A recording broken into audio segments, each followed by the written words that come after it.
নমস্কাৰ সকলোকে পুনৰবাৰ মোৰ চেনেললৈ স্বাগতম জনাই লৈ আহিছোঁ আজিৰ দিনটো ৰাশিফল। আজি হৈছে 21 আগষ্ট 2025 অসমীয়া 4 ভাদ বৃহস্পতিবাৰ। আজি সূৰ্যোদয় সময় পুৱা 4:44 আৰু সূৰ্যাস্ত সময় 5:42। আজি হৈছে ত্ৰয়োদশী তিথি আৰু কৃষ্ণপক্ষ। আজিৰ দিনটোৰ প্ৰথম ৰাশি হ'ল মেঘ ৰাশি। অচিনাকি লোকৰ সৈতে অনলাইন লেনদেন কৰাৰ সময়ত সাৱধান হওক। আপুনি হয়তো গভীৰ আধ্যাত্মিক আলোচনাত জড়িত হ'ব পাৰে। ক্ষুদ্ৰ উদ্যোগসকলে লোকচানৰ সন্মুখীন হ'ব পাৰে।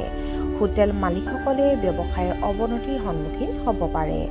আনৰ কথাত হস্তক্ষেপ নকৰিব। বৃষ ৰাশি। আপুনি আয়ৰ বিকল্প উৎস গঢ়ি তুলিব পাৰে।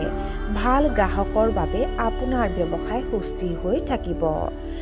প্ৰাচীনসকলে তেওঁলোকৰ পুৰণি অভিজ্ঞতাবোৰ মনত পেলাই আনন্দিত হ'ব। আপোনাৰ বৈবাহিক সম্পৰ্ক আনন্দময় হ'ব। আপোনাৰ প্ৰেম বিবাহৰ বাবে পৰিয়ালৰ সদস্যক পৰ্যায়ত নিয়াবলৈ সহজ হ'ব। বাকী থকা কামবোৰ পুনৰ আৰম্ভ হোৱাৰ বাবে আপুনি আগবাঢ়ি যাব। মিথুন ৰাশি। ব্যৱসায়টো সুস্থিৰ কৰি ৰাখিবলৈ হয়তো ঋণ ল'ব লাগিব। আপোনাৰ সামাজিক ভাৱমূৰ্তি অতি উত্তম হ'ব।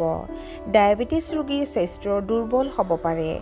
মানসিক চাপৰ পৰিস্থিতি